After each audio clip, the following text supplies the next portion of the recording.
Joe Concha to talk about these poll numbers.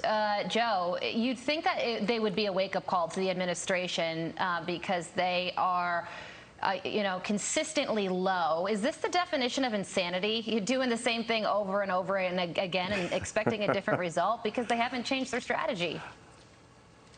It is the definition of insanity, Carly. And imagine being a pollster in the Biden administration and seeing numbers like this, where nearly 8 in 10 of those living in this country believe we're going in the wrong direction. I'd love to go bowling sometime, by the way, with those, get some cheap beer, some onion rings, the way Todd likes to spend his Friday nights, with those 2 in 10 who believe we're going in the right direction. I'd love to say, hey, what do you think's going well exactly? Because the numbers are horrific. Inflation, as just mentioned by Lucas, was below 2% when Joe Biden took office. It's now 5 times that in the span of just 16 months since Joe Biden took office. Gas prices, as you just talked about with your previous guest, at an all-time high. Crime, especially homicides, police officers being targeted, continues to climb. The U.S. southern border, a crisis that's a full-blown catastrophe, allowing millions to cross into the country illegally. Yet the DHS secretary will testify before Congress and say, oh, no, we're actually doing a fine job down there.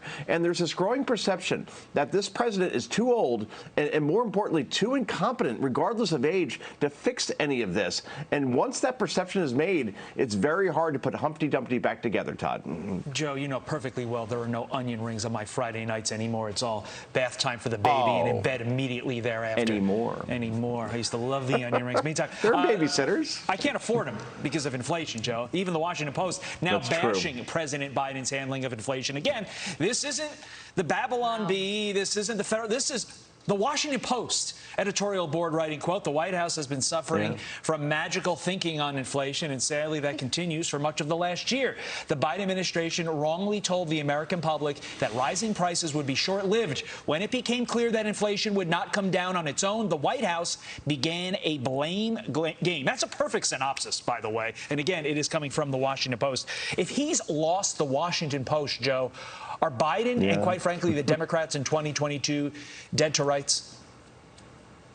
It's another diehard moment, right? Welcome to the party, Pally. We have been talking about this for months now, and the Washington Post always late to the game, but here they are. And so when you lose the Washington Post, you got problems. I mean, this criticism comes from a publication that has never endorsed a Republican presidential candidate in its history. So this is significant here. And here's one more quote from the Democracy Dies in Darkness folks, okay? Quote, one of its favorite talking points, and they're talking about the Biden administration, is to pin inflation on greedy corporations for hiking prices too much. That just doesn't add up. Corporations did not become far more greedy in the past couple of months. So this is where we are at this point. The messaging, and that comes from, by the way, Ron Klain and Jen Psaki, who may be carried out like Rudy Rudiger, right, at the end of that movie, when she leaves as White House press secretary as being this great messenger. That messaging comes from those folks. It is failing. You can't blame Vladimir Putin. And you can't blame COVID. This is on this administration and all of its reckless spending over the last 16 months. That's why we're seeing inflation going where it is going, guys. Joe, there's also this. One of the co-hosts of The View was recently on Good Morning America and revealed who her dream co-host would be. Watch this. What are your dream co-hosts? So it's funny. She's been to visit the show, but I would love for Hillary Clinton to sit in that. I know she would never come. I was going to say, do you think she'd do it? I don't know, but when she comes onto that set, even when the cameras are off, we are grilling her with questions. She's so different in person, and she has such a wealth of knowledge. Okay, so they still haven't filled Meghan McCain's seat. So if Hillary Clinton were to become a View co-host, which isn't going to happen, they would need to officially change the name of the show to One View. Nice. Did you hear Sarah Haynes there?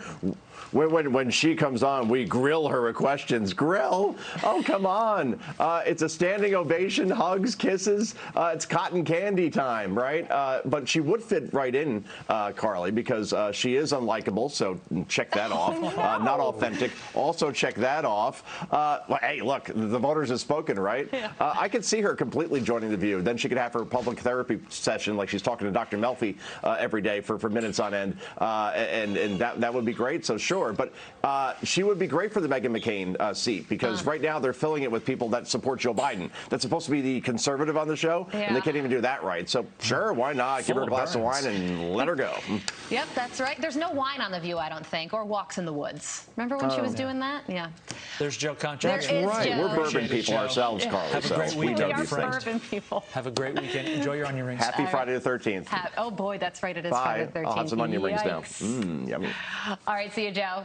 I'm Steve Ducey. I'm Brian Kilmeade. And I'm Ainsley Earhart. And click here to subscribe to the Fox News YouTube page to catch our hottest interviews and most compelling analysis.